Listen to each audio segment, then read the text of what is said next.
साहेब भीमराव अंबेडकर ने लड़ाई लड़ने का काम किया।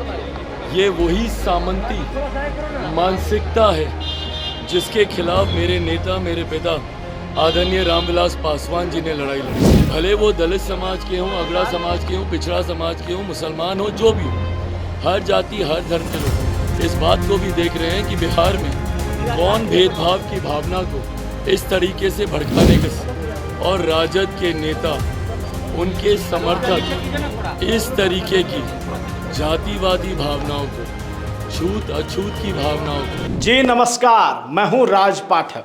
देखिए, चिराग पासवान ने ये कभी सोचा नहीं होगा कि जिस सुरक्षित सीट से वो चुनाव लड़ने की कोशिश कर रहे हैं, यानी हाजीपुर सीट, वहां पर उनका विरोध हो जाएगा। और विरोध भी क्या, विरोध भी ऐसा कि शायद चिराग पासवान और उनके तमाम समर्थक ये नहीं सोचे होंगे कि कोई ऐसा भी विरोध कर देगा जिसके बाद कोई चर्चा बनता भी नहीं है। जी हाँ, यह खबर अपने आप में अचरज है कि पहली बार चिराग पासवान किसी छुआछूत के शिकार हो गए। वो भी क्या, वो भी तब जब वो हाजीपुर में नामांकन करने पहुंचे और उन्होंने डॉक्टर भीमराव अंबेडकर की मूर्ति पर जो है वो माल्यार्पण कर दिया। वहां तक तो सब ठीक रहा, लेकिन कहानी आगे बढ़ता है।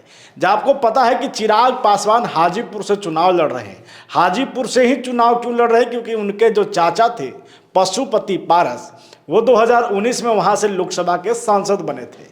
दावा कर रहे थे कि हम हाजीपुर से ही लड़ेंगे, लेकिन एनडीए ने हाजीपुर सीट को चिराग पासवान को सौंप दिया और पशुपति पारस के हाथ खाली रह गए। इसलिए चिराग पासवान हाजीपुर आए कि हम यहाँ इसलिए लड़ना चाहते हैं क्योंकि हमने लड़ाई करके इस सीट को लिया है। अब खबर क्या है, क्यों हमने ये कहा कि ये पहली बार ऐसा हुआ कि चिराग पासवान छुआछूत के शिकार हो गए। पहले तो ये जान लीजिए कि पशुपति पारस उनके नॉमिनेशन में नहीं गए हैं। अब आइए खबर पे। खबर यह है कि चिराग पासवान जब हाजीपुर में नॉमिनेशन करने पहुंचते हैं, नॉमिनेशन के बाद जब वो जनसभा के लिए जाते हैं तो बीच रास्ते में फिर वो डॉक्टर भीमराव अंबेडकर बाबा साहब की मूर्ति पर माल्यार्पण करते हैं। वहाँ तक ठीक था, जनता के बीच में जाते हैं, समर्थन लेते हैं, मांगते हैं। उनके साथ एनडीए का तमाम वो कुनबा रहता है, उनकी गाड़ी पर उनकी माँ रहती हैं, नित्यानंद राय रहते हैं और तमाम वो लोग रहते हैं। लेकिन वहाँ पशुपति पारस और उनका कोई कुनबा नज़र नहीं आता। अब देखिए, खबर वो नहीं है, खबर ये है कि जब चिराग पासवान नामांकन करके निकल गए तो फिर बाबा साहेब की उस मूर्ति को 51 किलो दूध के साथ जो है वो जलाभिषेक करके धोया गया। ये पहली बार ऐसा है कि किसी पासवान जाति के किसी व्यक्ति ने जब बाबा साहेब की मूर्ति को छुआ, यानी माल्यार्पण किया, तो फिर उसे 51 किलो दूध से धोया गया। चिराग पासवान जब इस खबर के बारे में जानकारी मिले तो वो भी हैरान हो गए। वो भी कहीं ना कहीं इस बात पे यकीन नहीं कर पा रहे थे कि क्या ऐसा भी कुछ हो सकता था, लेकिन दरअसल ये हो चुका है। 51 किलो दूध से जो है वो जलाभिषेक करके उसे धोया गया है, उनकी मूर्ति को, बाबा साहेब की। और इसलिए धोया गया है क्योंकि जो धो रहे थे, यानी कि उन पर आरोप लगाया गया कि चिराग पासवान ने कहीं ना कहीं अपने समाज के खिलाफ जाकर के बातें की हैं, आरक्षण के विरोधी रहे हैं चिराग पासवान। इन तमाम आरोपों के साथ इस तरीके का चिराग पासवान के साथ बर्ताव हाजीपुर में किया गया। उसके बाद चिराग पासवान बिफर पड़े। चिराग पासवान लालू प्रसाद यादव के परिवार और लालू प्रसाद पर जमकर हमला बोले। उन्होंने कहा कि कहीं ना कहीं राष्ट्रीय जनता दल का एक षड्यंत्र है कि उन्होंने हाजीपुर के बेटे को बदनाम करने की कोशिश की है, जबकि ये सभी जानते हैं कि हमारे पिता रामविलास पासवान ने हाजीपुर के लिए क्या किया है, हमारा जो परिवार रहा है वो हाजीपुर के लिए क्या करता रहा है। लालू प्रसाद यादव हार को देखते हुए कहीं ना कहीं बेचैन हो गए हैं और इसी को लेकर के इस तरीके का कुकृत्य करवा रहे हैं।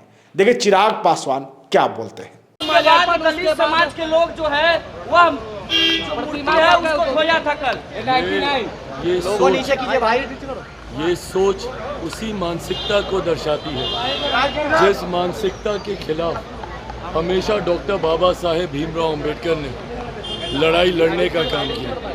ये वही सामंती मानसिकता है जिसके खिलाफ मेरे नेता, मेरे पिता आदरणीय रामविलास पासवान जी ने लड़ाई लड़ी। और आज जब मैं बिहारी फर्स्ट के माध्यम से जब मैं पूरे बिहारियों को एकजुट करने की बात करता हूँ, जात पात धर्म मज़हब से उठकर बिहार और बिहारियों के विकास की बात करता हूँ, तो ये कांग्रेस और राजद के नेता, उनके समर्थक इस तरीके की जातिवादी भावनाओं को, छूत अछूत की भावनाओं को, इस तरीके के भेदभाव वाली भावनाओं को जब ये लोग भड़काने का काम करते हैं, तो ऐसे में वो सभ्य बिहारी भी देख रहे हैं, भले वो दलित समाज के हों, अगड़ा समाज के हों, पिछड़ा समाज के हों, मुसलमान हो, जो भी हो, हर जाति हर धर्म के लोग इस बात को भी देख रहे हैं कि बिहार में कौन भेदभाव की भावना को इस तरीके से भड़काने का काम कर रहा है। मैं बार बार कहता हूँ, 21वीं सदी का पढ़ा लिखा युवा हूँ, इन बातों से मुझे फ़र्क नहीं पड़ता, बट जो इस मानसिकता को बढ़ावा देते हैं, उन्हीं लोगों ने बिहार को बर्बादी की कगार पर धकेला हुआ है, बिहार को आज तक पिछड़ा बनाया है। ने पहले ने कल कहा है कि वायनाड होकर रायबरेली से चुनाव लड़ने का है वो। भाई अब ये राहुल जी की अपनी व्यक्तिगत सोच हो सकती है, बट जिस तरीके से नामांकन समाप्त होने के कुछ घंटे पहले ये फैसला लिया गया, महज 8 घंटे पहले इस तरीके का फैसला लिया गया, ये दर्शाता है कि कहीं ना कहीं कोई तो विरोधाभास पार्टी के भीतर उनके नाम को लेकर रहा होगा।